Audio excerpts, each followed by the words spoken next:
Hello everyone, welcome back to my YouTube channel Rahul UPSC math. Dear student, आज के lecture में हम class 10th का एक्सरसाइज 3.1 के जो क्वेश्चन नंबर 1 था वो हमने सॉल्व कर लिया था और 1 का इसमें सेकंड पार्ट आपका रह गया था। ठीक है, प्रीवियस लेक्चर के अंतर्गत हमने एक्सरसाइज 3.1 का question number first part solve कर लिया था। बेसिकली आज के लेक्चर में हमें क्वेश्चन नंबर फर्स्ट का सेकंड पार्ट को सॉल्व करना है एक्सरसाइज 3.1 नई बुक से। ठीक है, तो इस बात का आपको ध्यान रखना है। तो सभी बच्चे पहले अपनी एनसीईआरटी बुक निकाल ले, देन हम लेक्चर को स्टार्ट करते हैं। ये क्वेश्चन वेरी वेरी इंपॉर्टेंट है बोर्ड एग्जाम की दृष्टि से। ठीक है, तो देखिए एक्सरसाइज 3.1 और चैप्टर 3 है, यहाँ पे लिख सकते हैं आप। चैप्टर कौन सा है? 3 है और नाम क्या है चैप्टर का? दो चर वाले रैखिक समीकरण युग्म। ठीक है, pair of linear equation in two variable. तो इसका जितना भी बेसिक था, एग्जाम्पल था, सब मैंने आपको समझा लिया है। बेसिकली आज के लेक्चर में हमें एक्सरसाइज 3.1 का जो क्वेश्चन नंबर फर्स्ट का सेकंड पार्ट है वहां से हमें स्टार्ट करना है लेक्चर को। ठीक है, तो देखिए क्वेश्चन नंबर फर्स्ट का सेकंड पार्ट को ध्यान से देखिए। 5 पेंसिल तथा 7 कलमों का मूल्य 50 रुपए, जबकि 7 पेंसिल तथा 5 कलमों का मूल्य 46 रुपए। एक पेंसिल का मूल्य तथा एक कलम का मूल्य ज्ञात कीजिए। एक पेंसिल तथा एक कलम का मूल्य आपको ज्ञात करना है, फाइंड आउट करना है। तो पहले हम मान लेते हैं, देखिए क्वेश्चन नंबर ये फर्स्ट का सेकंड पार्ट है, ये क्वेश्चन वेरी वेरी इंपॉर्टेंट है। ठीक है, तो इसने हमसे क्या पूछा है? एक पेंसिल का मूल्य तथा एक कलम का मूल्य ज्ञात कीजिए। हम मान लेंगे कि माना एक, यहाँ लिख लो, माना एक पेंसिल का मूल्य, ठीक है, माना एक पेंसिल का मूल्य, माना एक पेंसिल का मूल्य। सारी बातें आपको मैं सीक्वेंस में समझाऊंगा कि आपको बोर्ड एग्जाम में कैसे लिखना है। माना एक पेंसिल का मूल्य ₹X, क्या मान लिया मैंने? ₹X, और कलम का मूल्य मान लो आप ₹Y, तथा एक कलम का मूल्य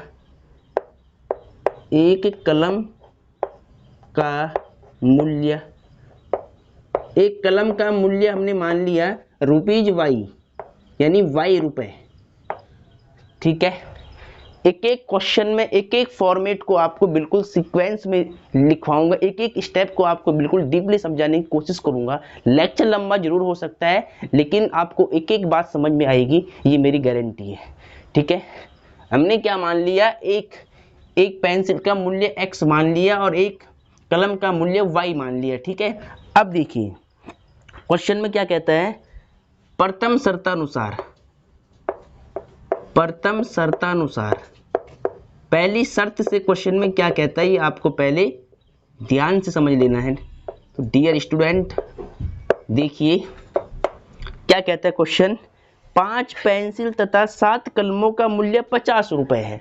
5 पेंसिल और 7 कलमों का मूल्य 50 रुपीज है, 50 रुपए है। इसका क्या मतलब है? देखिए एक कलम का मूल्य हमने कितना माना है? एक कलम का मूल्य हमने Y माना है, और एक पेंसिल का मूल्य हमने कितना माना है? एक पेंसिल का मूल्य हमने X माना है। ठीक है, X माना है। तो अब ये कहता है कि 5 कलम का मूल्य, ठीक है, 5 पेंसिल का मूल्य और 7 कलमों का मूल्य, उनका योग दे रखा है 50 रुपए। ठीक है, देखिए एक पेंसिल का मूल्य X है, तो 5 पेंसिल का मूल्य कितना होगा? 5 गुणा में X हो जाएगा, 5X हो जाएगा। ठीक है, उसी प्रकार से एक कलम का मूल्य Y है, तो 7 कलम का मूल्य कितना होगा? 7 कलम का मूल्य 7 गुणा में Y, यानी 7Y हो जाएगा। कैसे निकाला? आपको मालूम है, अगर एक पेन का मूल्य, मान लिया आपसे पूछ लेता हूं मैं कि एक पेन का मूल्य 5 रुपए है, तो बताओ 20 पेन का मूल्य कितना होगा? 5 गुणा में 20, 20 पंजे 100। समझ गई आप? यानी जो पेन का नंबर है, जो ₹1, जो मतलब 1 पेन का जो कॉस्ट है, उनका आप आपस में मल्टीप्लाई करा देती हो पूरी कॉस्ट निकालने के लिए। ठीक है, क्योंकि पेन कितने थे? एक पेन 5 रुपए का है, तो 20 पेन कितने की होंगी? 20 गुणा में 5 हुआ ना। ये तो नंबर है पेन का, 20 कितना है? नंबर ऑफ पेन्स है, पेनों की संख्या है, और 5 एक की कॉस्ट है। तो यानी हमने क्या किया, कॉस्ट को इनटू किया नंबर से पेन के, तो हमें क्या मिला? कुल कॉस्ट मिल गई है, कुल रुपए मिल गया है। ठीक है, बात समझ रहे हो? ऐसे हम यहाँ पर सॉल्व करेंगे इसको, तो आप इसको पहले ध्यान से समझिएगा। उसी प्रकार से इसने क्या कहा था, एक कलम का मूल्य हमने y माना है, तो 7 कलम का मूल्य क्या होगा? 7 गुणा y यानी 7y।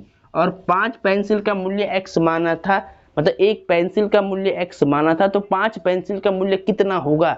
5 गुणा में x यानी 5x।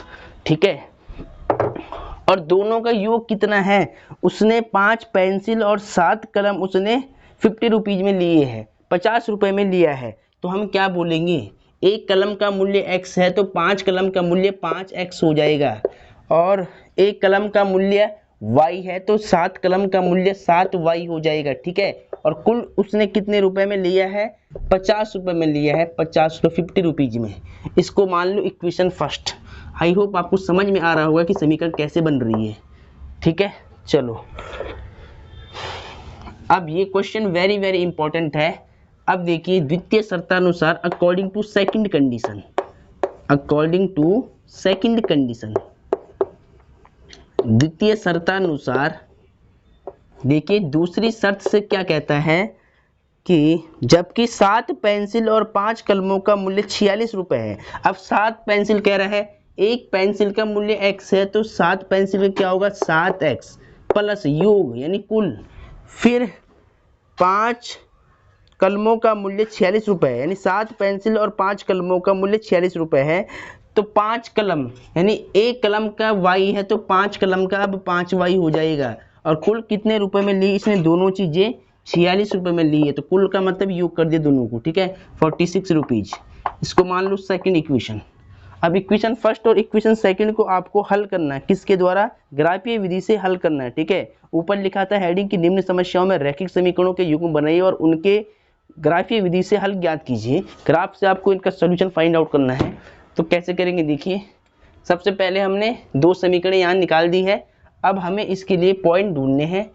ठीक है, तो देखिए क्या करेंगे, सबसे पहले आप क्या करो, ग्राफ के लिए आपको बिंदु चाहिए होंगे समीकरणों से। तो सबसे पहले अब आप लिखो यहाँ पर समीकरण 1 से, समीकरण 1 से फ्रॉम इक्वेशन नंबर फर्स्ट। समीकरण 1 क्या है? 5x plus 7y equal to 50 है। यहाँ से पहले आप किसी एक चर की वैल्यू निकाल लो। अगर मैं यहाँ से y की वैल्यू निकालता हूँ तो 50 सेम रहेगा, 5x उधर जाएगा तो माइनस का 5x हो जाएगा, और उसके बाद y की वैल्यू यहाँ से निकाल लो तो 50 माइनस में 5x कितना हो जाएगा? मल्टीप्लाई का 7 डिवाइड में आ जाएगा नीचे। ठीक है, अब यहाँ पर आपको x की ऐसी वैल्यू पुट करनी, x या y की ऐसी वैल्यू पुट करो कि यहाँ पर जो आपका आंसर आना चाहिए वो होल नंबर आना चाहिए, यानी पूर्ण संख्या के रूप में आपको उत्तर मिलना चाहिए। एक वेरिएबल का मान आपका पूर्ण संख्या में आना चाहिए। किसी एक चर का मान आपको यहाँ पर पुट करना होता है, या तो आप x की वैल्यू पुट करो या तो y की वैल्यू पुट करो, और रियल नंबर में से आपको पुट करना होता है। ठीक है, अब देखिए मैं यहाँ पर क्या रखूँ, अगर मान लिया मैं यहाँ पे रखता हूँ 3। ठीक है, अगर मैं यहाँ पे रखता हूँ 3 तो कितना होगा? 3 5 जो 15, और 50 में से जाएगा 15 तो कितना बचेगा? 35 बचेगा, और 35 7 से कट हो जाएगा। ठीक है, तो देखिए यहाँ पर आप ऐसी वैल्यू आपको यहाँ पर पुट करनी है कि ये जो भाग होने के बाद 7 से होल नंबर मिल जाए, यानी आपको यहाँ पर एक पूर्ण अंक मिलना चाहिए, पूर्ण संख्या मिलनी चाहिए। ठीक है, तो यहाँ पर करते हैं। इसके बाद देखिए यहाँ पर कि पुट ऐसे आप दिखा भी सकते हैं साइड में कि जब x की वैल्यू मैं यहाँ पर रखता हूँ 3 तो y की वैल्यू कितनी आएगी? देखिए 50 मैंने सेम रख लिया है, माइनस 5 एज इट इज है, x की वैल्यू 3/7 चल रहा है। इसको सॉल्व कर लो यहाँ पर, तो y कितना आएगा? 50 माइनस में 5 3 या 15 यानी 3 5 15/7, तो y इक्वल टू कितना हो जाएगा? देखिए 10 में से 5 जाएगा 5, और 4 में से 1 जगह 3 35 हो रहा है, बट्टे में 7, 7 अधिकम 7, 7 पंजे 35, यानी y इक्वल टू कितना आ रहा है 5 आ रहा है। यानी y का मान एक होल नंबर आ गया, पूर्ण संख्या आएगी, भिन्न में नहीं आया है। ठीक है, भिन्न में नहीं आना चाहिए, बस ये बात आपको ध्यान रखना है। ठीक है, ऐसे में फिर एग्जैक्ट वैल्यू मिलना ग्राफ में मुश्किल हो जाता है, फिर आपको लगभग लेकर वैल्यू को मानना होता है। इसलिए लगभग ना मान के अगर आपको एक्यूरेट वैल्यू चाहिए, एग्जैक्ट वैल्यू चाहिए, तो आपको हमेशा जो आंसर लाना है वो होल नंबर में लाना है ऐसे। ठीक है, भिन्न में नहीं लाना है। तो अब यहाँ पर देखिए, इस समीकरण के लिए देखिए, जैसे ही आपने y की वैल्यू निकाली है, तो यहाँ के बाद आपको इसके नीचे जस्ट एक बॉक्स बनाना है ऐसे करके, और एक बॉक्स बनाकर इस समीकरण के सारे बिंदु इस बॉक्स के अंदर आपको फिट कर लेने। 2 बिंदु हमें चाहिए होते हैं मैक्सिमम, यहाँ पर x लिखेंगे, यहाँ पर y लिखेंगे। अब देखिए ध्यान से, जब x को माना मैंने 3, जब x को 3 माना तो y कितना आया, y आया 5, तो यहाँ 5 रख लो। अब दोबारा कुछ और सोचो, यहाँ पर एक बिंदु हमें और चाहिए होगा यहाँ पे रखने के लिए। कुछ और सोचते हैं कि यहाँ पर क्या रखे, ऐसे यहाँ पर क्या रखे कि इसका होल नंबर मिल जाए। ठीक है, अब देखिए, अब सेकंड बिंदु निकालने के लिए देखिए, यहाँ पर आपको सेकंड बिंदु निकालने के लिए, ये बॉक्स बनने के लिए आपको एक बिंदु और निकालना पड़ेगा। तो एक बिंदु और निकालने के लिए आपको फिर यहाँ पर x या y की ऐसी वैल्यू पुट करनी है कि एक चर का जो आंसर होना चाहिए इनमें से वो होल नंबर आना चाहिए। जैसे कि ये 5 आया है सीधा, भिन्न में नहीं आया है, ऐसे नंबर आपको मिलना चाहिए। तो अब देखिए मैं क्या करता हूँ, यहाँ पर आप दोबारा लिख लो, पुट x की वैल्यू रखो यहाँ पर 10। जैसे अगर देखिए x की वैल्यू हम 10 रखते हैं तो कितना होगा, देखिए y की वैल्यू कितनी आएगी, यहाँ पे रखना है। ठीक है, 50 मैंने सेम रख लिया है, माइनस कुछ भी वैल्यू आपको रखनी है, बस आंसर होल नंबर आना चाहिए, पूर्ण संख्या आनी चाहिए। x के स्थान पर रख दिया मैंने 10, बटे में 7 है, तो कितना होगा देखिए 50 सेम रहेगा, 5 दाम 50 हो जाएगा। ठीक है, 50 बटे 7 हो जाएगा। अब देखिए 50 में से 50 जाएगा तो 0 आएगा, 0 बटे 7, यानी y की वैल्यू 0 आ गई, यानी होल नंबर आ गया आपके पास, पूर्ण संख्या आ गई। 0 भी क्या होती है, पूर्ण संख्या होती है। ठीक है, तो यानी अब आपको ग्राफ पे दिक्कत नहीं आएगी। x की वैल्यू आपने कितनी रखी है 10, तो x के सामने यहाँ पे आपको 10 रखना है। y की वैल्यू कितनी आई 0। ठीक है, तो यानी समीकरण 1 के लिए हमने बिंदु निकाल ली है, अब समीकरण 2 के लिए हमें बिंदु निकालने पड़ेंगे। ठीक है, तो पहले आप इसको नोट कर लें, इसको मैं फिर रफ कर लेता हूँ। ठीक है,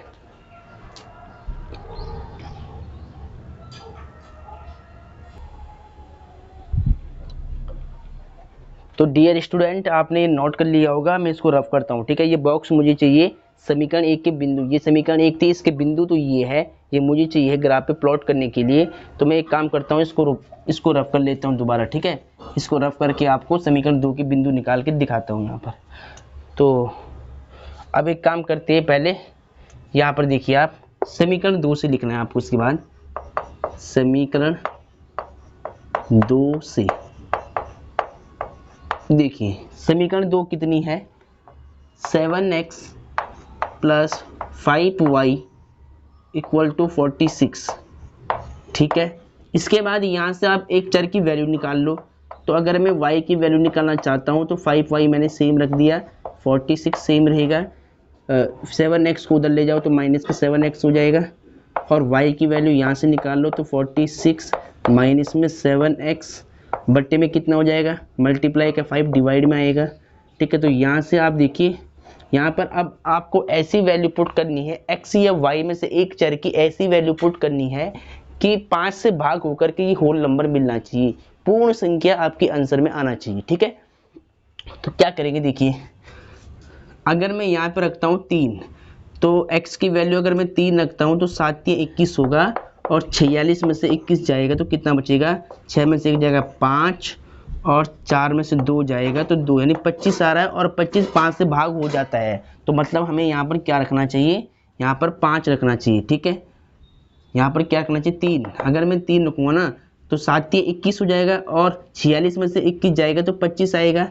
ठीक है, तो यानी यहाँ पे आप लिखो पुट x के स्थान पर आप रखो यहाँ पर पहले 3, तो क्या होगा देखिए y इक्वल टू कितना आएगा 46 सेम रहेगा, माइनस में 7 मल्टीप्लाई 3, कुछ भी वैल्यू आप रख सकते हैं, कुछ भी रियल नंबर में से, बस आंसर आपका पूर्ण संख्या मिलनी चाहिए। तो 46 सेम रहेगा, और 7 या 21 बटे में 5, माइनस करो, 6 में से 1 जाएगा तो 5 बचेगा, 4 में से 2 जाएगा तो 2 बचेगा, बट्टे में 5 और 5 5 25 यानी 5 5 ये 25, y की वैल्यू 5 आ गया है। ठीक है, तो जैसे आपने ये समीकरण मतलब यहाँ लिखी है ना, इसका आप बॉक्स कहीं साइड में बना देना, इसके नीचे पहले आप बॉक्स बना देना कहीं पर। ठीक है, मैं यहाँ साइड में बना देता हूँ, इस समीकरण के बॉक्स में साइड में बना रहा हूँ, देखिए आपको दिख रहा होगा यहाँ पर। ठीक है, ये बॉक्स आपको देखिए जैसे ही आपने y की वैल्यू निकाली है ना, तो ये बॉक्स आपको इसके नीचे बनाना है और फिर ये वैल्यू यहाँ पर पुट करनी है साइड में। ठीक है, तो यहाँ x लिख लो, यहाँ y लिख लो। जब इस समीकरण के लिए मैंने x की वैल्यू यहाँ पर 3 रखी है तो y की वैल्यू मुझे कितनी मिली है, 5 मिली है। फिर दोबारा कुछ और रखो। ठीक है, तो इसको पहले आप लिख ले, इसको फिर मैं रफ कर लेता हूँ। ठीक है, क्योंकि अब मुझे यहाँ पर दोबारा निकालना पड़ेगा, जगह नहीं है। तो ये आपने लिख लिया होगा, इसको पहले आप लिख ले एक बार, मैं इससे दूर हो जाता हूँ, पहले आप लिख ले इसको। ठीक है, आपने लिख लिया होगा। अब देखिए,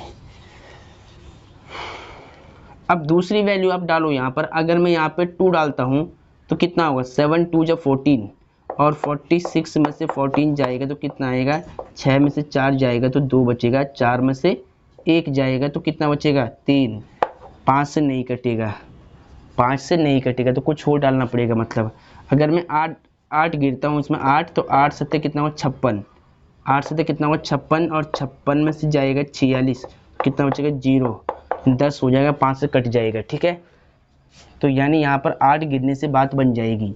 जैसे अगर आप 8 गिरते हो तो 8 सत्ते 56 होता है और 56 में से घटेगा 46, तो देखिए यहाँ पर 10 मिल रहा है, 6 में से 0, 5 में 4 जाएगा 1, 10 मिल गया। ठीक है, तो यानी अब यहाँ पर हम क्या करेंगे, पुट x की वैल्यू डालेंगे हम यहाँ पर 8, तो y कितना मिलेगा,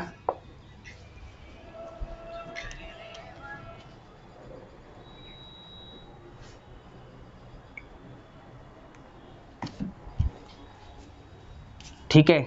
अब देखिए y इक्वल टू, अब x की वैल्यू आप यहाँ पे 8 रख दो, तो 46 माइनस में 7 इंटू में x की वैल्यू कितनी 8, यहाँ पे 8 रख दिया, बटे में 5 चल रहा है उसको सेम। ठीक है, तो y इक्वल टू 46 मैंने सेम रख लिया है, 7 8 56 हो जाएगा, बटे में 5।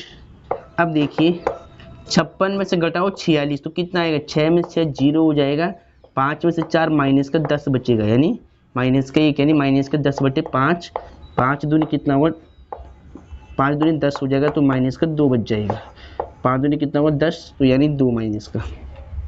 अब देखिए जब x की वैल्यू मैंने 8 रखी है तो y की वैल्यू कितनी मिल रही है, माइनस का 2 मिल रही है।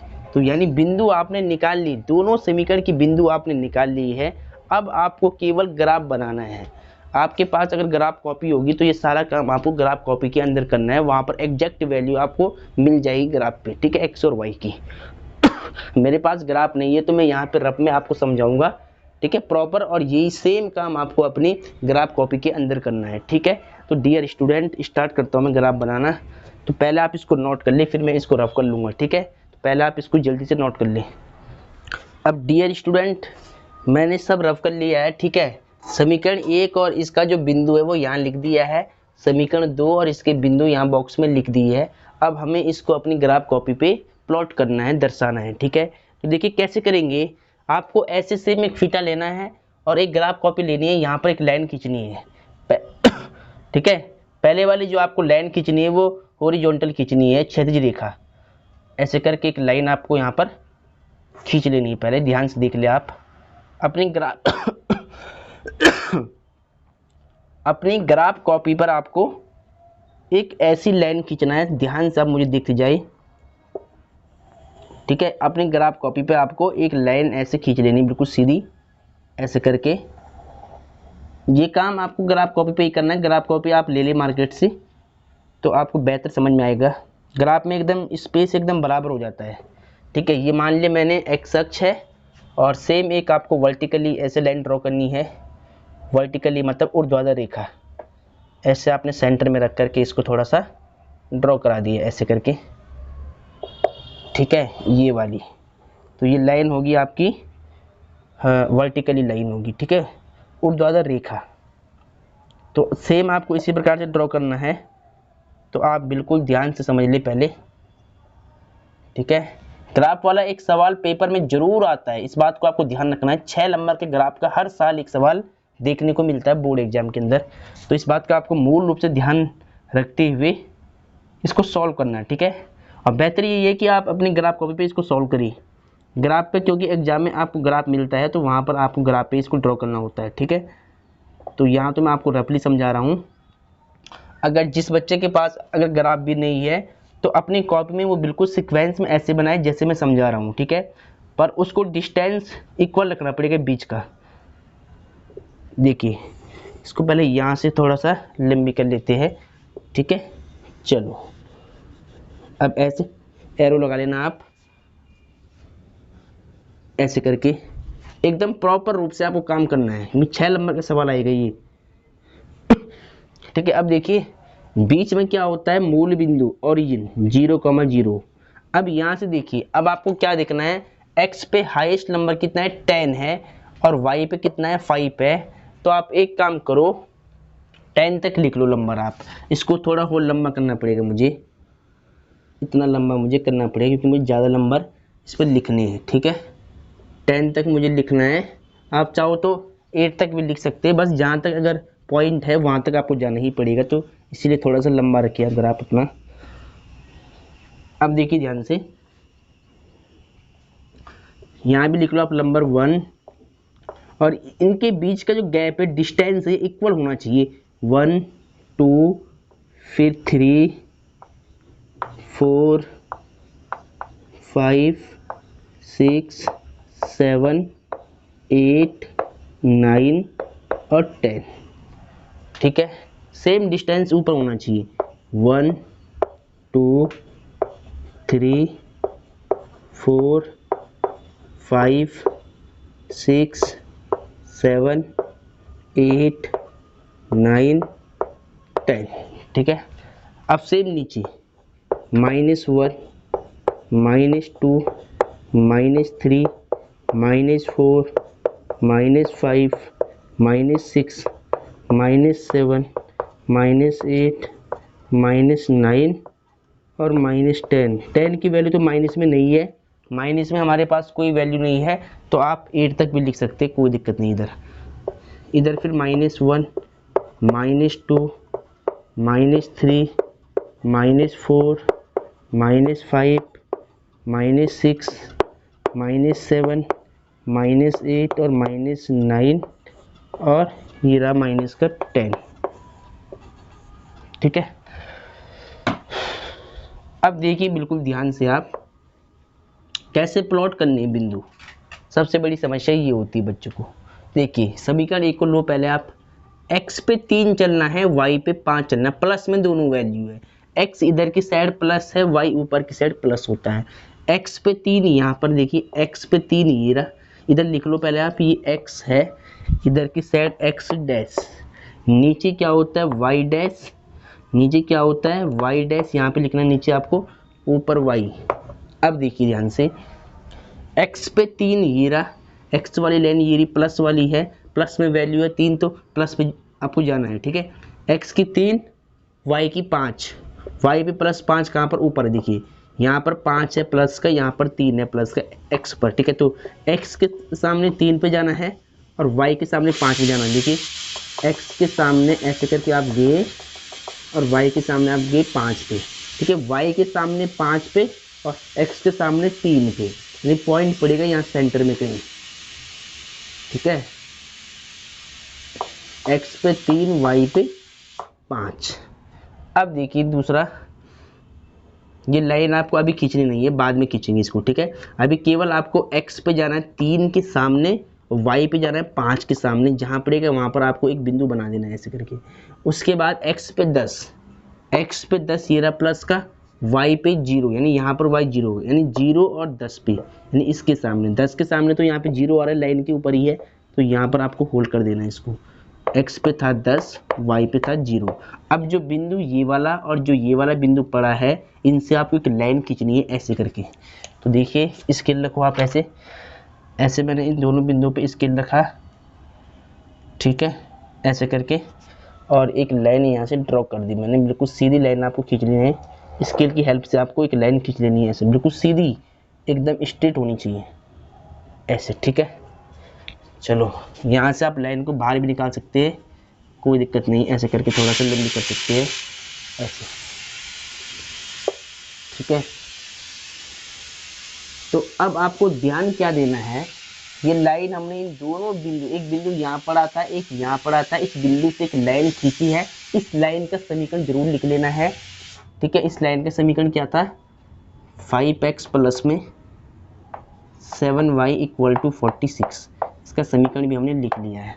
अब देखिए, अब सेकंड के लिए, समीकरण 2 के लिए जो बिंदु है वो आपको प्लॉट करने हैं। x की वैल्यू 3 लिखी, x 3 यहाँ पर दोबारा, y 5 यानी y 5 यहीं पर, यानी ये पॉइंट दोनों में कॉमन आ रहा है। देखिए 3 5 यहाँ पर भी है, 3 5 यहाँ पर भी, इसका मतलब आंसर तो आपको यहीं पर दिख गया है कि x की वैल्यू 3, y की वैल्यू 5 आएगी। कॉमन पॉइंट जब भी आएगा ना वो हमेशा आंसर कहलाता है आपका। तो यानी x 3 y 5 यहीं पर आएगा दोबारा है, तो दोबारा आप यहाँ पर होल्ड कर लो दोबारा, ठीक है। एक पॉइंट यहाँ पर दोबारा आएगा, ये वाला सेम पॉइंट है 3,5 यहीं पड़ेगा। उसके बाद देखिए x पे 8 है प्लस का यहाँ पर, ठीक है, यहाँ पर 8 है और y पे -2 है, तो y देखिए नीचे की साइड माइनस होता है, तो 8 और -2 के सामने कहाँ पड़ेगा, देखिए ये 8 और 2 के सामने यहाँ पे मान लो सपोज यहाँ पे आ रहा है पॉइंट, तो x पे 8, हमेशा x वाली वैल्यू पहले लिखी जाती है, y की वैल्यू -2 ऐसे, ठीक है। तो एक पॉइंट दोबारा हमारा यहाँ पड़ा था, ये वाला पॉइंट यहाँ पड़ा था, एक पॉइंट यहाँ पड़ा था, फिर दोबारा यहीं से लाइन जाएगी, ठीक है। ऐसे आपको लाइन खींच लेना है इनको मिला करके। तो ऐसे आप यहाँ पे ग्राफ रख ले, अपना स्केल रख ले आप स्ट्रेट बिल्कुल, और यहाँ से इस पॉइंट को ऐसे आप मिला ले बिल्कुल, लाइन को लंबी कर ले ऐसे, थोड़ा सा इसको यहाँ से लंबी कर सकती हो, ठीक है। अब देखिए ध्यान से,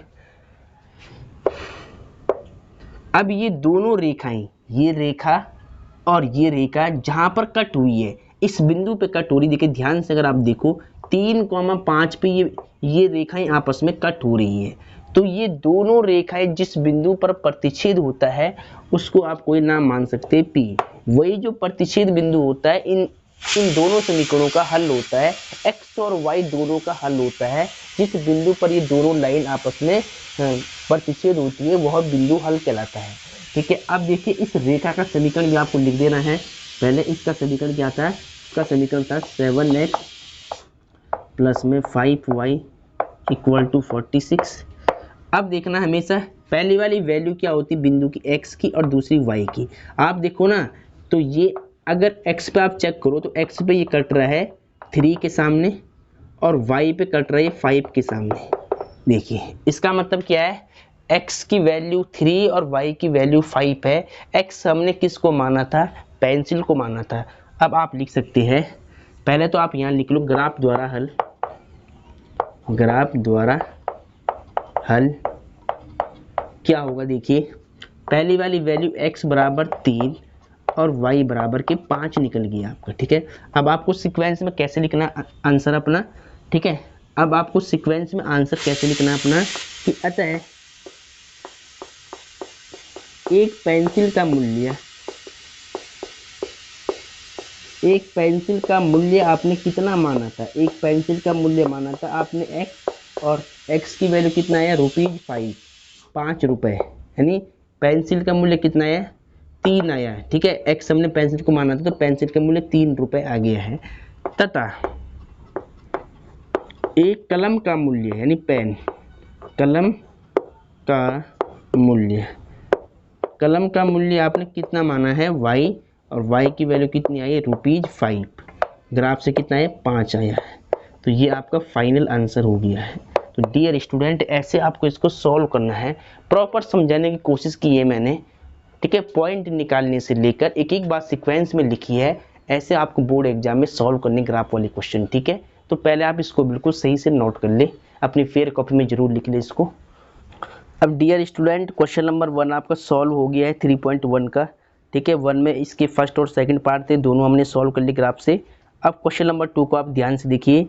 अनुपातों A1/A2, B1/B2 और C1/C2 की तुलना कर ज्ञात कीजिए कि निम्न समीकरण युग्म द्वारा निरूपित रेखाएं एक बिंदु पर प्रतिच्छेद करती है, समांतर है अथवा समपाती है। ऐसा एक क्वेश्चन 3 नंबर में बोर्ड एग्जाम में जरूर आता है। क्वेश्चन नंबर 2 है एक्सरसाइज 3.1 का। तो ये क्वेश्चन आपको बिल्कुल ध्यान से करना है। तो मैंने आपको बताया था, एक बार दोबारा रिपीट करा देता हूँ। अगर कभी भी आपको ऐसे कंडीशन दिखती है A1/A2 does not equal to B1/B2, इस केस में रेखाएं क्या होती है? ये केस आपको जब भी दिखेगा तो रेखाएं प्रतिच्छेदी होती है। फटाफट यहाँ पर रिपीट करवा रहा हूँ, रेखाएं प्रतिच्छेदी होती है। इस बात का ध्यान रखना। समीकरण युग्म क्या होता है? संगत होता है। और इसके हल की बात अगर करें तो एक अद्वितीय हल होता है, यानी एक अद्वितीय, यानी केवल एक हल होता है, एक अद्वितीय हल होता है। ठीक है। दूसरी बात क्या है, अगर ये वाली कंडीशन कभी आपको दिखती है A1/A2 बराबर B1/B2 बराबर C1/C2 आपको मिलता है, इस केस में मैंने क्या बताया था? रेखाएं समपाती होती, कोइंसिडेंट लाइन। रेखाएं क्या होती? समपाती, यानी कोइंसिडेंट लाइंस, समपाती रेखाएं होती है हमेशा। और समीकरण युग्म संगत होता है। और अगर हल की बात करें तो अपरिमित रूप से अनेक हल होते हैं, इनफाइनाइट मैनी सॉल्यूशन, अपरिमित रूप से अनेक हल होते हैं। ठीक है। इसको अभी मैं फटाफट लिखवा रहा हूँ रिपीट में रिवीजन के लिए, कि अगर ये कंडीशन मिलेगी तो अपरिमित रूप से अनेक हल होंगे, समीकरण युग्म संगत होगा, रेखाएं समपाती होगी। ये कंडीशन मिलेगी तो एक अद्वितीय हल होगा, रेखाएं प्रतिच्छेदी होंगी, इंटरसेक्टिंग होंगी लाइंस, और समीकरण युग्म क्या होगा? कंसिस्टेंट, यानी संगत। अगर ये वाली कंडीशन मिलेगी A1/A2 बराबर है B1/B2 बट C1/C2 इसके बराबर नहीं है, इस केस में रेखाएं क्या होती है? समांतर होती है। रेखाएं क्या होती है? समांतर, पैरेलल लाइंस। और समीकरण युग्म असंगत होता है, और समीकरण का कोई हल नहीं होता है। समीकरण का क्या होता है? कोई हल नहीं होता। इस बात का ध्यान रखना है, कोई हल नहीं होता है। तीनों केस आपको याद करने हैं। ठीक है। तीनों केस आपको याद करने, बेसिक में मैंने समझाया भी है। अब मैं क्वेश्चंस को स्टार्ट कर रहा हूं, आपको बात समझ में आ गई होगी कि कौन सा केस हमें कैसे यूज करना है। ठीक है। चलो अब फटाफट क्वेश्चन को देखिए आप।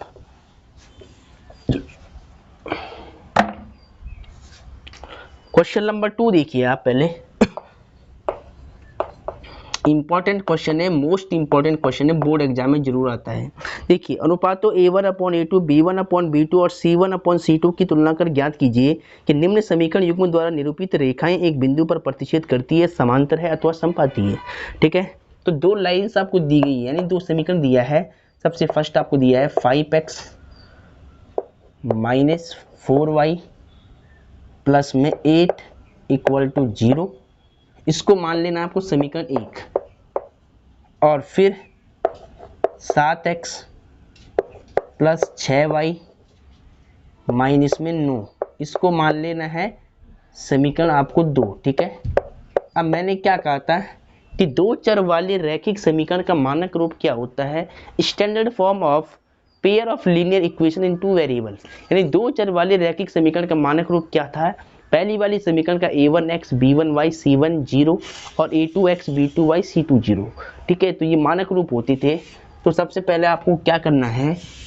समीकरण 1 से लिखना है। जिस फॉर्मेट में मैं समझा रहा हूँ, बोर्ड एग्जाम में आपको इसी फॉर्मेट में ऐसे ही वहाँ पर कॉपी करके आना है। समीकरण 1 से फ्रॉम इक्वेशन नंबर फर्स्ट। तो समीकरण 1 क्या है? 5x माइनस में 4y प्लस में 8 इक्वल टू 0 है। इसकी तुलना करनी है इसके मानक रूप से। समीकरण 1 का मानक रूप क्या था? A1x B1y C1 बराबर 0 से तुलना करने पर, ऑन कंपैरिजन से तुलना करने पर। ठीक है। अब यहां से आपको A1 B1 C1 मिल जाएगा।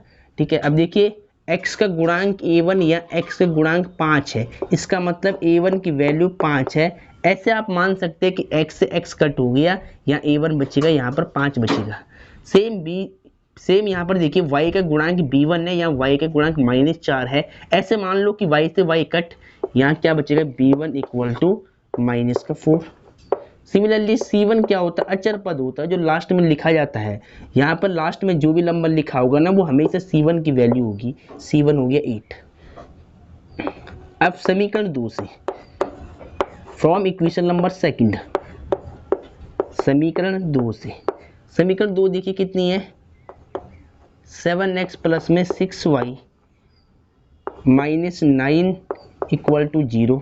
इसकी तुलना करनी है आपको इसके मानक रूप से। क्या होता है समीकरण 2 का मानक रूप, a2x b2y c2 बराबर 0 से तुलना करने पर, on comparison a2x b2y c2 0 से तुलना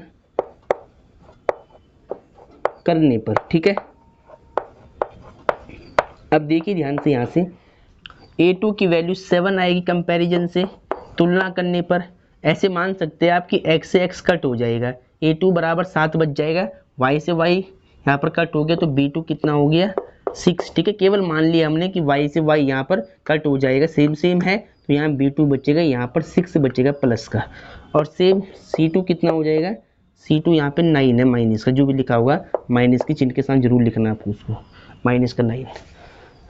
अब तुलना करना है कि A1 अपॉन A2 से, B1 अपॉन B2 से और C1 अपॉन C2 से, और फिर ज्ञात करना है कि रेखाएं समपाती है, समांतर है या फिर प्रतिच्छेदी है। तो इसके लिए सबसे पहले हम क्या करते हैं, A1 अपॉन A2 निकालते हैं।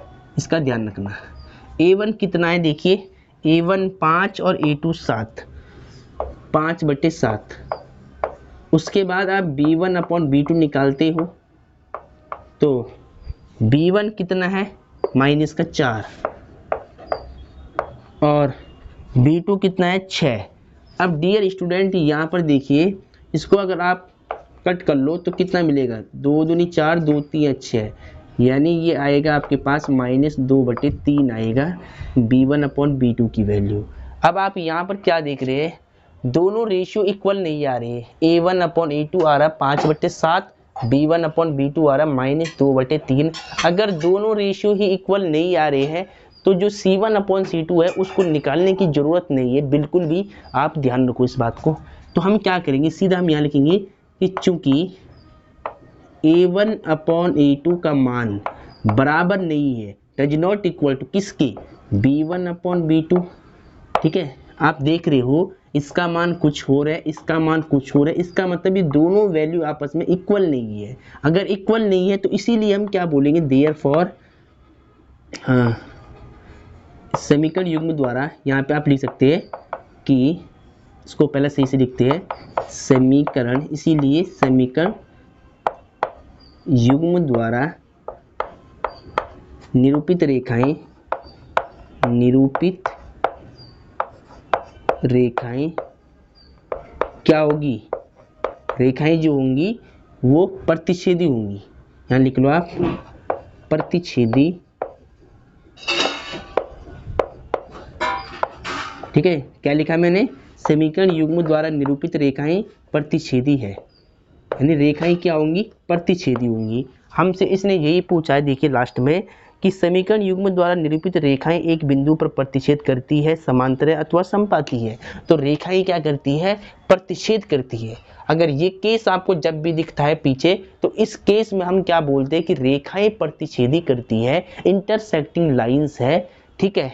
तो ये आपका आंसर हो गया। आपको यही इसमें चेक करना था कि रेखाएं समांतर होंगी, प्रतिच्छेदी होगी या फिर समपाती होंगी, ठीक है।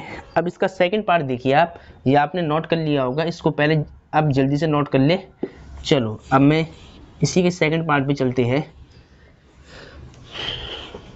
कंडीशन बस आपको याद होनी चाहिए, अगर ये कंडीशन दिख रही है तो सीधा बोल देना प्रतिच्छेदी रेखाएं हैं। अगर तीनों बराबर होते हैं तो समपाती रेखाएं हैं, अगर दो बराबर है तीसरा बराबर नहीं है तो समांतर रेखाएं हैं, ठीक है। चलो अब देखिए इसका सेकंड पार्ट, ठीक है। क्वेश्चन नंबर 2 का सेकंड पार्ट आप देखिए ध्यान से अपनी बुक में, 9x प्लस में 3y प्लस में 12 इक्वल टू 0, इसको मान लो समीकरण 1। फिर 18x प्लस में 6y प्लस में 24 इक्वल टू 0, इसको मान लो समीकरण नंबर 2, ठीक है। स्टेप वही रहेंगे, सबसे पहले आपको लिखना है समीकरण 1 से, इंग्लिश वाले बच्चे क्या लिखेंगे, फ्रॉम इक्वेशन नंबर फर्स्ट, समीकरण 1 से। समीकरण 1 क्या है, 9x प्लस में 3y प्लस में 12 इक्वल टू 0। इसकी तुलना करो मानक रूप से a1x b1y c1 बराबर 0 से तुलना करने पर। इंग्लिश वाले क्या लिखेंगे, on comparison a1x b1y c1 0 से तुलना करने पर, तुलना करने पर, ठीक है। अब यहाँ से ध्यान दीजिएगा, a1 की वैल्यू कितनी होगी 9, x का गुणांक जो भी होगा ऊपर वो a1 की वैल्यू, b1 की वैल्यू कितनी होगी y का गुणांक। ऐसे मान लो y से y कट हो गया, b1 कितना बचेगा 3। सिमिलरली c1 की वैल्यू कितनी होगी प्लस का 12। अब आपको क्या लिखना है, समीकरण 2 से, फ्रॉम इक्वेशन नंबर सेकंड, समीकरण 2 से। समीकरण 2 को ध्यान से देखिए, 18x प्लस में 6y प्लस में 24 इक्वल टू 0। इसकी तुलना करो इसके मानक रूप से a2x b2y plus c2 equal to 0 से तुलना करने पर, on comparison a2x b2y c2 0 से तुलना करने पर, से तुलना करने पर। अब यहाँ से आपको क्या मिलेगा, देखिए ध्यान से, a2 की वैल्यू कितनी मिलेगी 18, x का गुणांक, ऐसे मान लो कि x x सेम है, x x कट हो जाएगा, या a2 बचेगा या 18 बचेगा, तो यानी a2 की वैल्यू कितना हो गया 18। उसी प्रकार से b2 की वैल्यू कितनी होगी 6 और c2 की वैल्यू कितनी होगी 24, c2 बराबर कितना होगा 24, ठीक है। अब आपको देखिए तुलना करनी है किससे, a1 upon a2 b1 upon b2 c1 upon c2 से। तो सबसे पहले आप क्या करोगे, a1 अपॉन a2 निकाल के देखोगे इसकी वैल्यू क्या आती है। a1 कितना है, a1 9 है, a2 18 है, यानी 9/18। अब देखिए ये नंबर कट हो जाएगा 9 से, 9 1 जा 9, 9 2 जा 18, यानी कितना हो रहा है, a1 अपॉन a2 की वैल्यू 1/2 आ रही है। अब b1 अपॉन b2 को निकालो। सेकंड केस में आपको क्या निकालना होता है, b1 अपॉन b2, ठीक है। b1 कितना है 3,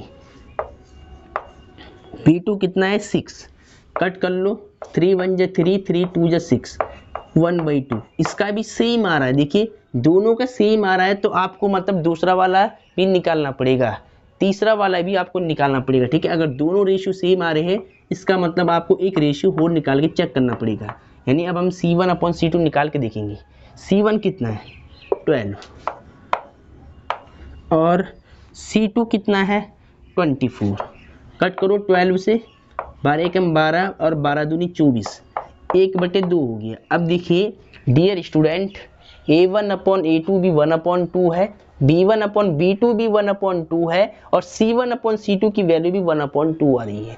इसका क्या मतलब हुआ, इसका मतलब हुआ चूंकि सिंस a1 अपॉन a2 बराबर है b1 अपॉन b2 बराबर है c1 अपॉन c2, ठीक है। इन तीनों के मान देखिए बराबर आ रहे हैं, इसका मतलब ये तीनों रेशियो आपस में बराबर होंगे। अगर ये तीनों रेशियो आपस में बराबर है तो देयरफॉर हम क्या कह सकते हैं कि समीकरण युग्म द्वारा, शॉर्ट में लिखो यहाँ पर, समीकरण युग्म द्वारा निरूपित रेखाएं, निरूपित रेखाएं क्या है, समपाती है। अगर ये केस आपको दिखता है, अगर तीनों रेशियो अगर इक्वल आती है तो इस केस में क्या होता है, समपाती रेखाएं होती, कोइंसिडेंट लाइंस, समपाती है, ठीक है। समीकरण युग्म द्वारा निरूपित रेखाएं समपाती है, यहाँ लिख लो समपाती है, और ये आपका आंसर हो गया। आपको केवल ये बताना था कि समीकरण युग्म द्वारा निरूपित रेखाएं समांतर है, समपाती है या फिर प्रतिच्छेदी है। अगर ये केस मिलता है, तीनों रेशियो जब इक्वल आते हैं तो इस केस में रेखाएं क्या होती है, समपाती, कोइंसिडेंट लाइंस होती है। अगर ये दोनों इक्वल नहीं होते तो ये प्रतिच्छेदी रेखाएं हो जाती, ठीक है। तो ये आपका आंसर आ गया, यहाँ पर आप आंसर लिख ले, इसको सही से नोट कर ले फटाफट तुरंत। तो डियर स्टूडेंट, ये आपने नोट कर लिया होगा। अब देखिए, अब आगे करते हैं इस क्वेश्चन नंबर 2 का थर्ड पार्ट को देखते हैं कि इस केस में रेखाएं प्रतिच्छेदी होती है, ये समांतर या समपाती होती है, ठीक है। देखिए क्वेश्चन नंबर 2 का था ये थर्ड पार्ट, ठीक है, सेकंड हो गया, अब ये थर्ड होगा। अब थर्ड में क्या दिया है, 6x माइनस में 3y प्लस में 10 इक्वल टू 0, इसको मान लो समीकरण 1। उसके बाद 2x माइनस वाई प्लस में 9 इक्वल टू 0, इसको मान लो समीकरण 2, ठीक है। अब फटाफट करते हैं, आप समझ गए होंगे कॉन्सेप्ट को हमें करना क्या है, तो अब जल्दी जल्दी हम करेंगे, ठीक है। समीकरण 1 से लिखेंगे सबसे पहले फ्रॉम इक्वेशन नंबर फर्स्ट। समीकरण 1 क्या है, 6x माइनस 3y प्लस में 10 इक्वल टू 0। अब इसकी तुलना करो इसके मानक रूप से a1x b1y c1 बराबर 0 से तुलना करने पर ऑन कंपैरिजन, ठीक है, से तुलना करने पर, ठीक है। अब देखिए यहाँ पर a1 कितना आएगा, a1 6, b1 y का गुणांक ऊपर कितना माइनस का 3 है, माइनस सिंबल आपको जरूर लेके चलना है अगर कहीं पर माइनस लिखा है। c1 कितना है 10। अब समीकरण 2 से लिख लो फ्रॉम इक्वेशन नंबर सेकंड, समीकरण 2 से, समीकरण 2 को देखिए क्या है, 2x minus Y plus 9 equal to 0, इसकी तुलना करो इसके मानक रूप से a2x b2y प्लस c2 बराबर 0 से तुलना करने पर, 3 नंबर का एक सवाल जरूर आएगा पेपर में, से तुलना करने पर, ठीक है। अब देखिए यहाँ पर a2 की वैल्यू कितनी होगी कंपैरिजन से, x का गुणांक क्या है 2, b2 की वैल्यू कितनी होगी, यहाँ पर देखिए अब यहाँ पर y का गुणांक कुछ नहीं तो 1 मान के चलना है, इस बात का आपको ध्यान रखना है। मान लो y से y कट हो गया तो यहाँ पर y का गुणांक कुछ नहीं तो 1 मान लो, यानी माइनस का 1 आएगा, b2 की वैल्यू क्या आएगा माइनस का 1, c2 की वैल्यू कितनी आएगी, c2 की वैल्यू आएगी 9, ठीक है। अब आपको चेक करना है, तो पहला आप रेशियो निकाल लो। यहाँ पर सबसे पहले क्या निकालते हैं, a1 अपॉन a2 निकालते हैं चेक करने के लिए। a1 कितना है देखिए, a1 6, a1 हो गया 6, a2 देखिए कितना है 2, तो 2 कट करो, 2 1 जा 2, 2 3 जा 6, 2 3 जा 6 यानी 3 आएगा। और उसके बाद b1 अपॉन b2 निकाल के चेक करो, b1 कितना है देखिए, b1 है माइनस का 3 और b2 कितना है माइनस का 1 है। अब देखिए माइनस से माइनस कट हो जाएगा, तो यानी दोनों रेशियो सेम आ रही, देखिए a1 a2 3 है, b1 b2 भी 3 है। अब मतलब हमें c1 अपॉन c2 भी निकाल के देखना पड़ेगा, c1 कितना है 10 है यानी 10 है, और c2 कितना 9 है। अब ये देखिए आपस में कट नहीं होगा, तो मतलब क्या है कि ये दोनों रेशियो तो समान है, लेकिन ये रेशियो इसका समान नहीं है, इसके समान ही आ नहीं रहा, ठीक है। ये दोनों तो समान आ रहे बट ये c1 अपॉन c2 इनके समान नहीं है, इन दोनों की वैल्यू सेम है, इसकी वैल्यू सेम नहीं है। तो आपको लिखना है कि चूंकि a1 अपॉन a2 बराबर है b1 अपॉन b2 के, बट जो c1 अपॉन c2 इनके बराबर नहीं है, c1 upon c2 does not equal to, ठीक है। देखिए दोनों रेशियो तो समान है, इनकी वैल्यू समान है, बट जो यहाँ पर तीसरा वाला रेशियो इसकी वैल्यू इन दोनों के समान नहीं है। अगर समान नहीं है तो आपको लिखना है देयरफॉर समीकरण युग्म द्वारा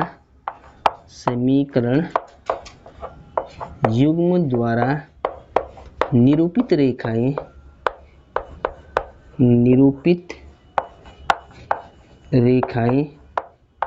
समीकरण युग्म द्वारा निरूपित रेखाएं समांतर है।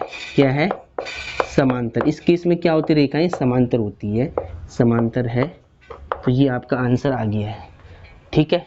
ऐसे आप चेक कर ले, इसे ऐसे आपको नोट करना है, बिल्कुल सीक्वेंस में एक एक बात आपको लिखकर दिखानी है और आपके 3 नंबर पक्के हैं, ठीक है। तो इसको पहले सही से नोट कर ले आप।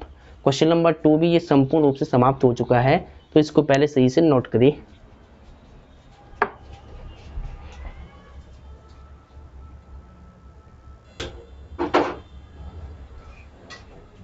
अब डियर स्टूडेंट आपने इसको नोट कर लिया होगा, अब इसको रफ करके थर्ड क्वेश्चन पे चलते हैं, एक्सरसाइज 3.1 का थर्ड क्वेश्चन, ठीक है।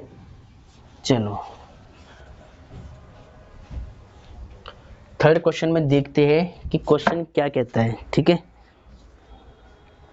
देखिए थर्ड क्वेश्चन भी सेम इसी प्रकार है। देखिए क्वेश्चन कहता है कि अनुपातों a1/a2, b1/b2 और c1/c2 की तुलना कर ज्ञात कीजिए कि निम्न रैखिक समीकरणों के युग्म संगत है या असंगत है। अब आपको संगत असंगत बताना है, तो तीनों कंडीशन मैंने आपको लिखवा ली थी कि फर्स्ट वाले केस में क्या होता है संगत, सेकंड वाले में संगत, और जो थर्ड वाला केस होता था उसमें असंगत होता था। तो अब आपको केवल संगत असंगत बताना है और सॉल्व सेम इसी प्रकार करना है। देखिए पहले मैं करके दिखाता हूँ आपको। क्वेश्चन नंबर 3 का फर्स्ट पार्ट देखिए आप, दो समीकरण दे रखी है, एक 3x + 2y = 5, पर ये समीकरण मानक रूप में नहीं दे रखी है। अब देखिए व्यापक रैखिक समीकरण का मानक रूप क्या आता है, a1x b1y c1 = 0 होता है। यानी c1 जो वैल्यू होती है वो लेफ्ट साइड में होती है और यहाँ ये नंबर राइट में जा रहा है, मतलब लास्ट में 0 होना चाहिए समीकरण के। यहाँ पर देखिए 0 होता है और यहाँ 0 नहीं है, तो हम क्या करेंगे, इसको मानक रूप में लिखेंगे। पहले 3x 2y, ये 5 इधर आएगा तो माइनस का 5 हो जाएगा और बराबर में कुछ नहीं बचा तो 0 मान लो, इसको मान लो आप समीकरण नंबर 1 मानक रूप में लगा करके। ठीक है, अब दूसरी समीकरण क्या आती है, 2x - 3y = 7। यहाँ पर भी देखिए इक्वल में 0 नहीं है तो इसको भी मानक रूप में आप लिख लो। पहले 2x - 3y - 7 = 0 और इसको मान लो समीकरण नंबर 2। ठीक है, चलो अब देखिए क्या करना है इसके बाद आपको सेम वही लिखना है समीकरण 1 से। यहाँ पर लिख ले आप समीकरण 1 से, इंग्लिश वाले क्या लिखेंगे, फ्रॉम इक्वेशन नंबर फर्स्ट। अब समीकरण 1 क्या है, देखिए 3x + 2y - 5 = 0। अब समीकरण 1 की तुलना करनी है इसके मानक रूप से, तो समीकरण 1 का मानक रूप क्या आता है, a1x b1y c1 = 0 से तुलना करने पर, on comparison a1x b1y c1 0 से तुलना करने पर। पूरा सीक्वेंस में समझा रहा हूँ, ऐसे आपको बोर्ड कॉपी में लिख के आना है। तुलना करने पर देखिए a1 की वैल्यू कितनी होगी 3, b1 की वैल्यू कितनी होगी 2, c1 की वैल्यू कितनी होगी -5। ठीक है, थोड़ा चौक का इश्यू आ गया है, 1 मिनट पहले मैं चौक लगा लेता हूँ जरा इसमें।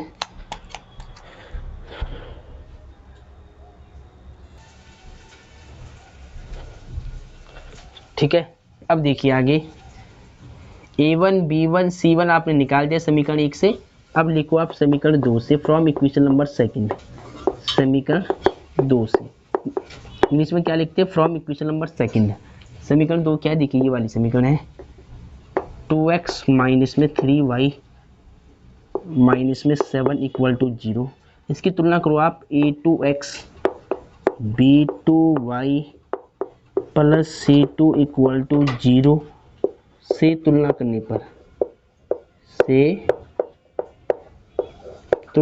पर, अब यहाँ से देखिए आप a2 कितना होगा, x का गुणांक a2, यहाँ पर x का गुणांक 2 है तो a2 कितना होगा 2, b2 कितना होगा -3, सेम इसी प्रकार b2 -3 और c2 कितना होगा -7। ठीक है, अब हम सबसे पहले क्या करेंगे, a1/a2 निकाल के देखेंगे। a1 कितना है 3 है, यहाँ पुट कर लो आप। a2 कितना है 2 है, तो यानी 3/2। अब b1/b2 निकाल के देखो आप, b1 कितना है, देखिए b1 2 है, यहाँ 2 पुट कर लो। b2 कितना है 3 है माइनस का, तो -3। अब देखिए दोनों रेशियो समान नहीं आ रही है, a1/a2 आ रहा है 3/2, b1/b2 आ रहा है 2/3 माइनस का। इसका मतलब दोनों समान नहीं है। अगर दोनों समान नहीं है तो तीसरे वाले को निकालने की जरूरत नहीं है, आपको सीधा यहाँ पर क्या लिखना है, a1/a2 does not equal to b1/b2। यानी ये दोनों मान बराबर नहीं है, अगर ये इक्वल नहीं है तो इसीलिए आप क्या बोलेंगे, इसीलिए समीकरण युग्म संगत है। क्या है, संगत है। इस केस में क्या होता है, संगत होता है, पीछे लिखवाई मैंने कंडीशन, आप बिल्कुल ध्यान से देख ले एक बार। ठीक है, समीकरण युग्म क्या है, संगत है। अगर ये दोनों इक्वल ना हो तो इस केस में समीकरण युग्म संगत होता है और रेखाएं प्रतिच्छेदी होती हैं। ठीक है, अब इसने रेखाओं के बारे में नहीं पूछा है, इसने केवल ये पूछा है कि समीकरण युग्म संगत है या असंगत है। तो इस केस में समीकरण युग्म क्या होगा? संगत होगा। इसको नोट कर ले फटाफट आप। ठीक है, इसको नोट कर ले। तो डियर स्टूडेंट, ये आपने नोट कर लिया होगा। अब इसकी सेकंड प्रॉब्लम को हम लेते हैं, यानी सेकंड पार्ट को हम लेते हैं और आपको समझाते हैं। बिल्कुल सीक्वेंस में समझाने की कोशिश कर रहा हूँ मैं कि हर एक बच्चा यहाँ से सीख पाए, बिल्कुल सीक्वेंस में। ठीक है, देखिए अब क्वेश्चन नंबर 3 का सेकंड पार्ट आप ध्यान से देखिए। सेकंड क्या कहता है कि 2x minus 3y equal to 8 दिया हुआ है। इसको भी मानक रूप में लिखो आप, इक्वल में 0 होना चाहिए। तो 2x माइनस में 3y माइनस में 8 बराबर 0, इसको मान लो समीकरण नंबर 1। फिर इसकी सेकंड इक्वेशन क्या थी? 4x minus 6y equal to 9, इसको भी मानक रूप में लिख लो। 4x माइनस 6y, 9 इधर आएगा तो माइनस का 9 इक्वल में कुछ नहीं तो 0, समीकरण नंबर 2 मान लो इसको। ठीक है, अब इसको आपको चेक करना है कि ये समीकरण संगत होगी या असंगत होगी। ठीक है, तो सबसे पहले आपको लिखना वही है, समीकरण 1 से फ्रॉम इक्वेशन नंबर फर्स्ट। समीकरण 1 से, समीकरण 1 कितनी है? 2x माइनस 3y माइनस 8 बराबर 0। अब इसकी तुलना करनी है मानक रूप से, a1x b1y c1 बराबर 0 से तुलना करने पर, 0 से तुलना करने पर। ठीक है, ऐसे आपने लिख दिया 0 से तुलना करने पर। अब देखिए a1 की वैल्यू कितनी आएगी? a1 की वैल्यू आएगी यहाँ से 2। b1 की वैल्यू कितनी आएगी? b1 की वैल्यू आएगी माइनस का 3। c1 की वैल्यू कितनी आएगी? 8। अब समीकरण 2 से आपको लिखना है, समीकरण 2 से फ्रॉम इक्वेशन नंबर सेकंड। समीकरण 2 कितनी है? देखिए यहाँ पर 4x माइनस में 6y माइनस में 9 इक्वल टू 0। इसकी तुलना करो आप, a2x b2y प्लस c2 बराबर 0 से तुलना करने पर, से तुलना करने पर, 0 से तुलना करने पर। अब यहाँ से देखिए आप, a2 कितना आएगा? x का गुणांक 4 है तो 4। b2 कितना आएगा? y का गुणांक माइनस का 6, माइनस जरूर लिखना है, माइनस का 6। c2 कितना आएगा? c2 आएगा माइनस का 9। ठीक है, अब जांच करने के लिए हम क्या करेंगे? सबसे पहले a1 अपॉन a2 निकाल के देखेंगे। ठीक है, a1 कितना है? a1 है 2, यहाँ 2 रख लो आप। a2 कितना है? 4, यहाँ पे 4 रख लो और 2 से कट कर लो, 2 1 जा 2, 2 2 जा 4, यानी a1 अपॉन a2 की वैल्यू 1 अपॉन 2 आएगी। अब b1 अपॉन b2 निकालेंगे हम सेकंड केस में। b1 अपॉन b2 कितना है? b1 है माइनस का 3, यहाँ रख दो b1 की वैल्यू माइनस 3 और b2 की वैल्यू कितनी है? माइनस का 6 है तो यहाँ माइनस का 6, ये माइनस से माइनस हो जाएगा कट, फिर 3 कम 3, 3 दूनी 6, यानी 1/2। ठीक है, यानी b1 अपॉन b2 की वैल्यू भी क्या है? 1/2 है और a1 अपॉन a2 की वैल्यू भी 1/2 है। अब दोनों वैल्यू बराबर आ रही है, इसका मतलब हमें c1 अपॉन c2 भी निकाल के देखना पड़ेगा, c1 अपॉन c2 भी निकाल के देखना पड़ेगा।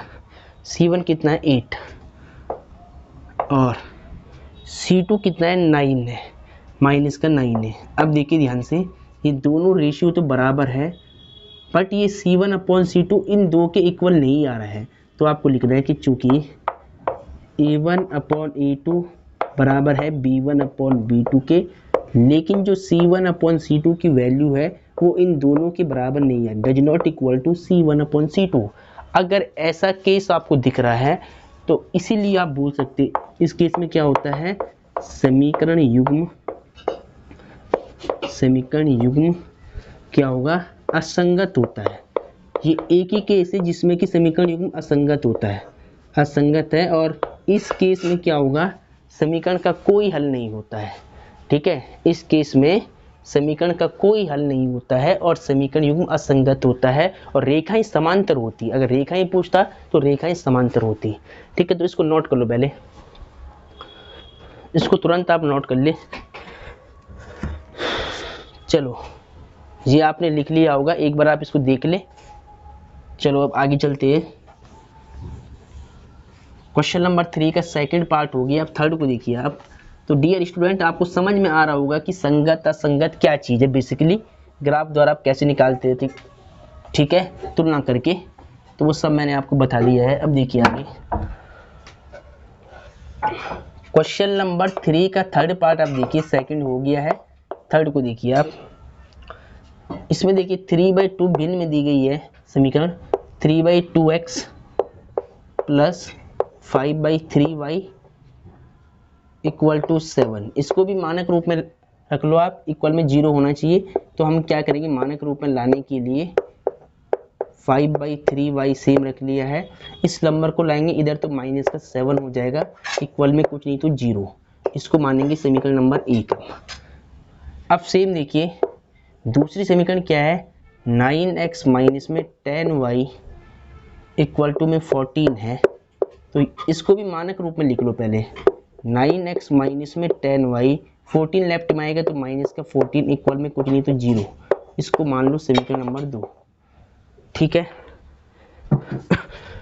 अब देखिए इसको सॉल्व करना है तो कैसे करेंगे, सबसे पहले आपको लिखना है समीकरण 1 से। क्या लिखना है, समीकरण 1 से फ्रॉम इक्वेशन नंबर फर्स्ट। समीकरण 1 क्या बन गई आपके पास, 3/2x प्लस 5/3y और माइनस में 7 इक्वल टू 0।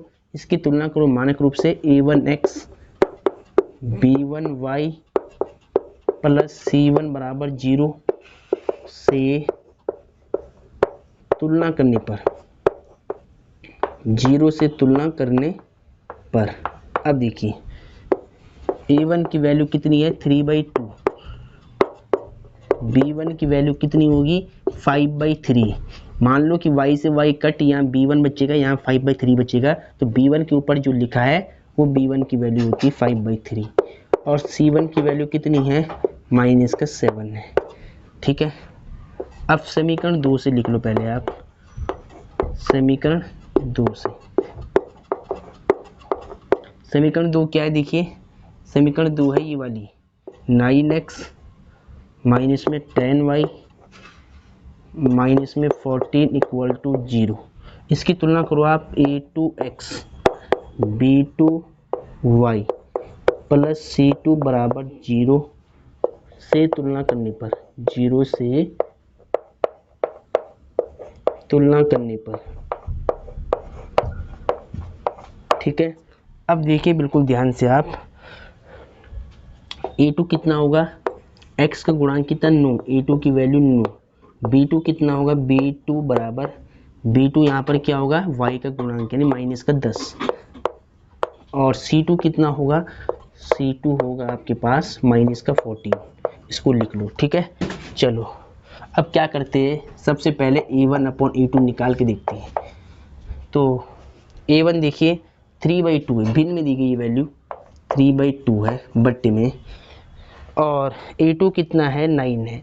अब ध्यान देना, ऊपर वाले की तो भिन्न है लेकिन नीचे वाले की भिन्न नहीं है। 9 देखिए भिन्न के साथ नहीं था 9, तो यहाँ पर आपको 1 मानना, जिसकी भिन्न नहीं है उसके नीचे 1 मान के भिन्न बना ले। अब इसको सॉल्व करने का तरीका क्या होता है, जो नंबर सबसे ऊपर होता है उसकी मल्टीप्लाई करते हैं सबसे नीचे वाले से, और बीच वाले का गुणा करेंगे बीच वाले नंबर से, ठीक है। तो 3 एकम 3 कितना बचेगा, 3 एकम 3, फिर 9 दूनी 18, ठीक है। कट कर लो आप इसको 3 से, 3 एकम 3, 3 6 18, 1/6 आ गई। इसकी वैल्यू है ये, a1/a2 की वैल्यू आ गई 1/6। अब निकाल लो b1/b2। b1 कितना है, 5/3। तो ये वैल्यू भी भिन्न में है, यहाँ पर आपको ध्यान देना है कि b1/b2 की वैल्यू भिन्न में है, और b2 की वैल्यू देखिए, b1 की वैल्यू तो 5/3 भिन्न में थी, वहाँ रख दिया। अब b2 की वैल्यू माइनस का 10 है। अब देखिए इस 10 की भिन्न नहीं थी यहाँ पर, तो इसके नीचे भी 1 मान लो। जो नंबर सबसे ऊपर उसकी मल्टीप्लाई सबसे नीचे बीच वाले की बीच वाले से, यानी कितना आएगा, 5 1 जब 5 और 10 3 30 हो जाएगा, और ये माइनस आपको सेम रखना है।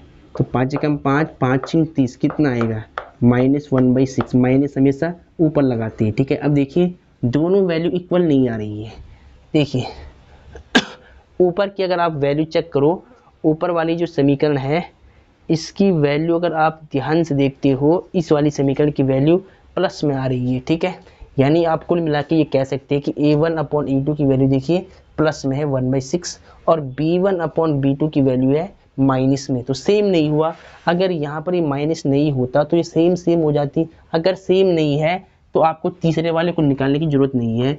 आपको लिखना है कि चूंकि a1/a2 does not equal to, यानी ये दोनों मान ही आपस में बराबर नहीं है, तो तीसरे वाले को निकालने की जरूरत नहीं होती है, ठीक है। a1/a2 is not equal to b1/b2, therefore समीकरण युग्म क्या होगा, संगत होगा। इस केस में क्या होता है, संगत होता है। समीकरण युग्म संगत है, कंसिस्टेंट है, संगत है। तो ये आपका आंसर हो गया। यहाँ पे आप आंसर लिख लें, ऐसे आपको सॉल्व करना है, ठीक है। अगर रेखा ही पूछता तो इस केस में रेखाएं क्या होती है, प्रतिच्छेदी होती, इंटरसेक्टिंग लाइंस होती है। अगर हल पूछता तो इस केस में केवल एक हल होता है, एक अद्वितीय हल होता है, ठीक है। तो इसको आप नोट कर ले पहले। लो मैं सैड हो जाता हूँ, पहले आप इसको लिख ले। चलो ये आपने लिख लिया होगा, आगे देखिए अब।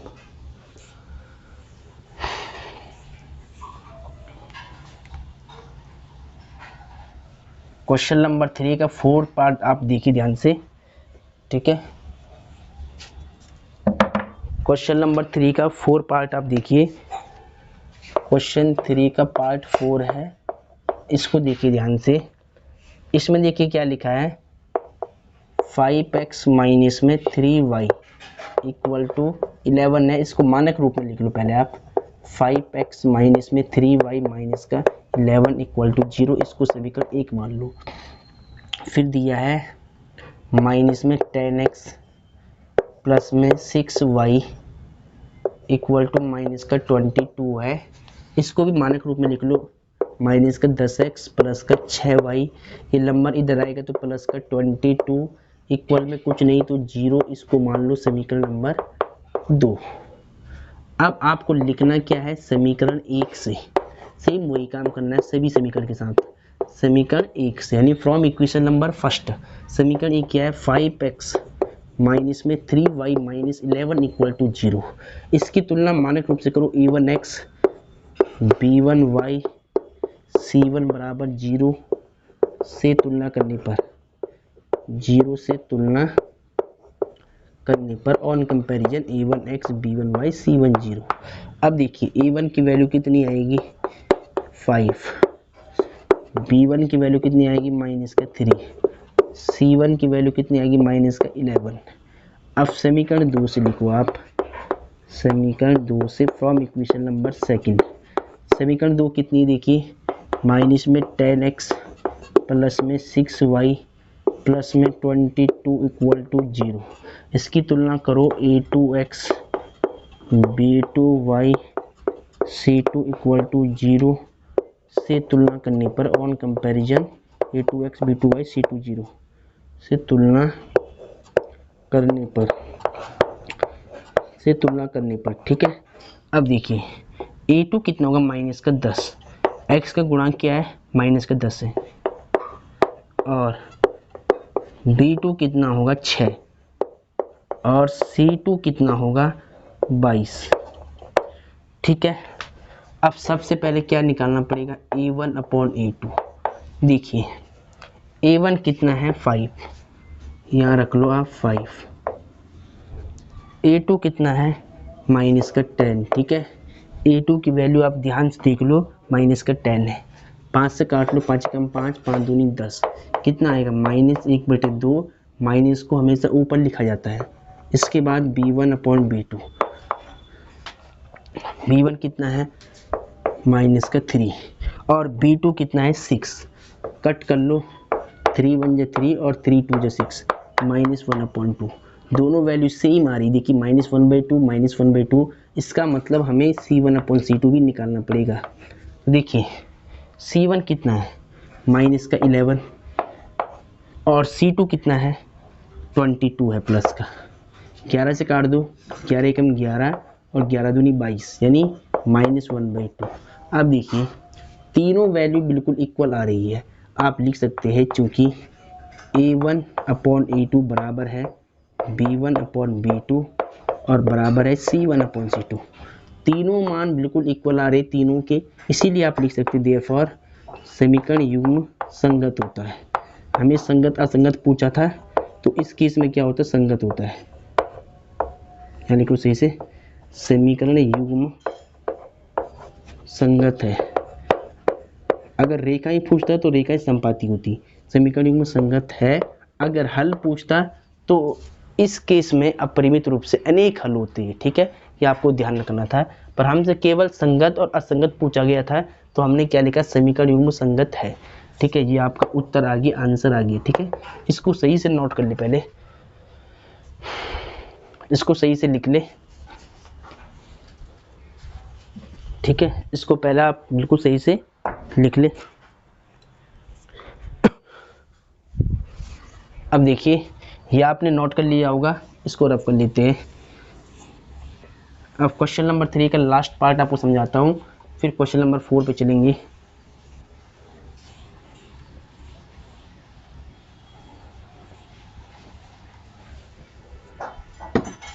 देखिए क्वेश्चन नंबर 3 का 5th पार्ट देखिए आप, क्वेश्चन नंबर 3 का 5th पार्ट। इसमें देखिए क्या दिया हुआ है, सबसे पहले 4/3x plus 2y equal to 8, इसको लिख लो मानक रूप में। तो 4/3x एज इट इज है प्लस 2y, ये 8 आएगा इधर, तो माइनस का 8 इक्वल में कुछ नहीं तो 0, इसको मान लो समीकरण नंबर 1। अब दूसरी दे रखी है 2x plus 3y equal to 12, इस समीकरण को भी मानक रूप में लिख लो पहले। तो 2x प्लस 3y माइनस में 12 इक्वल में कुछ नहीं तो 0, समीकरण नंबर 2। अब करो इसको सेम ऐसे सॉल्व। सबसे पहले समीकरण 1 से लिख लो, समीकरण 1 से फ्रॉम इक्वेशन नंबर फर्स्ट। समीकरण 1 क्या है, 4/3x प्लस में 2y माइनस में 8 इक्वल टू 0। इसकी तुलना करो आप, a1x b1y plus c1 equal to 0 से तुलना करने पर, 0 से तुलना करने पर, ऑन कंपैरिजन, तुलना करने पर देखिए a1 कितना आएगा, a1 आएगा 4/3, b1 बताओ कितना आएगा, b1 आएगा 2, c1 बताओ कितना आएगा, माइनस का 8। उसी प्रकार से समीकरण 2 से लिखो आप, फ्रॉम इक्वेशन नंबर सेकंड।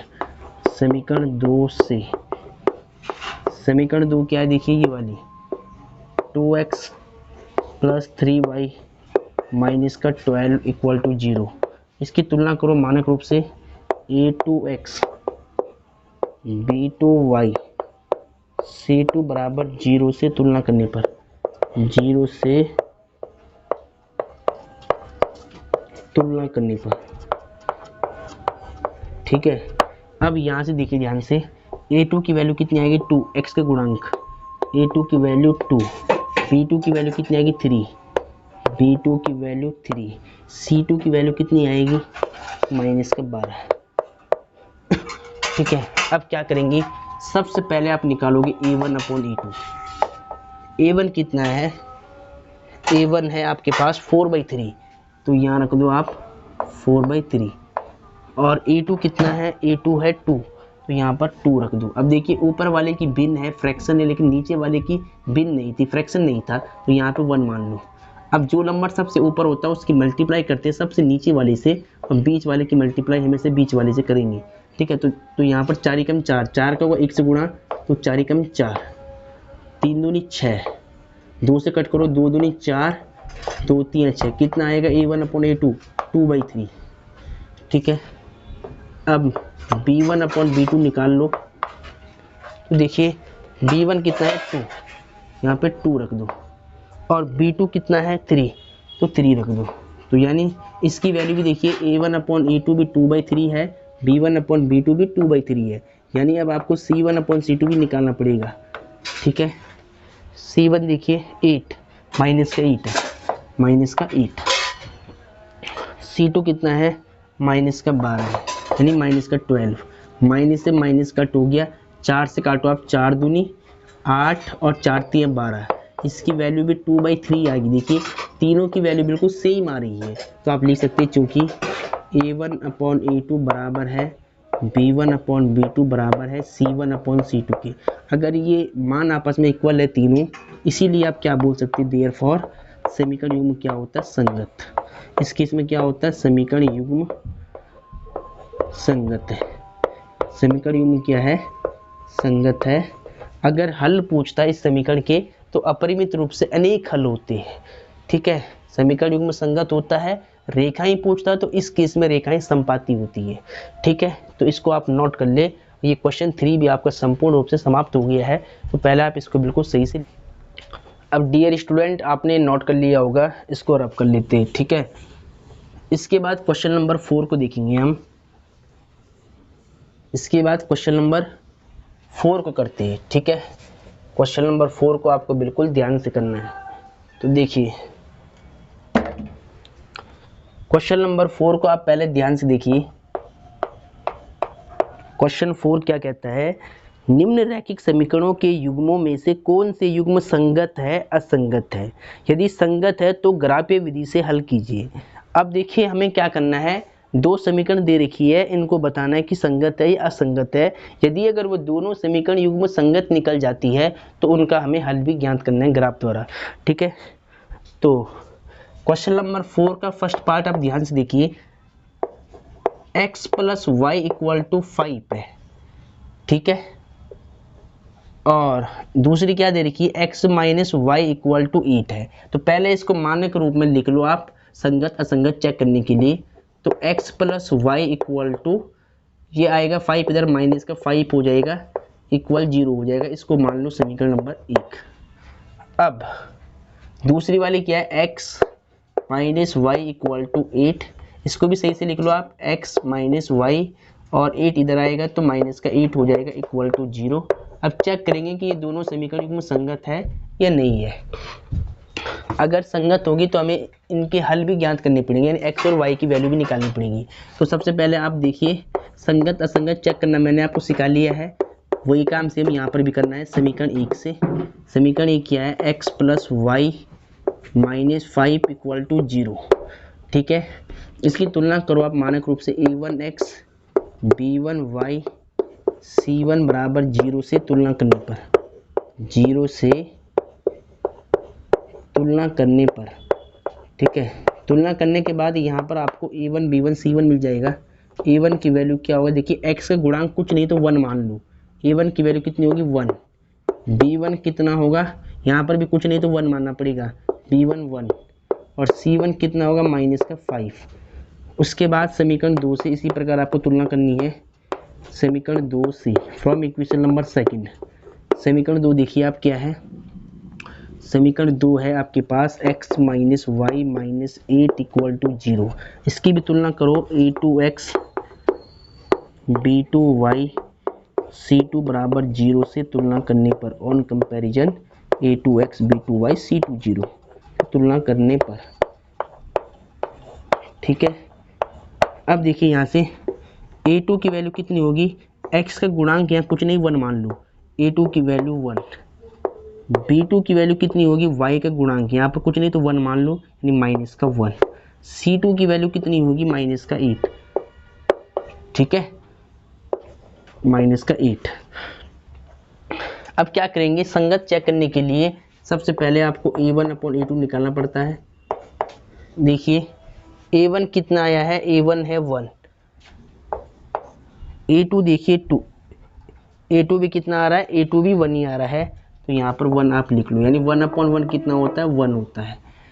इसके बाद b1 b2 निकाल लो, b1/b2, b1 कितना है 1 है, b2 कितना है माइनस का 1 है, भाग करोगे तो माइनस का 1 बचेगा। अब देखिए ये दोनों वैल्यू इक्वल नहीं है, तो आपको लिखना है कि चूंकि a1/a2 does not equal to b1/b2। इसका मतलब क्या है कि a1/a2 b1/b2 के इक्वल नहीं है, बराबर नहीं है। अगर इक्वल नहीं है तो देयरफॉर समीकरण युग्म क्या होता है, इस केस में समीकरण युग्म संगत होता है।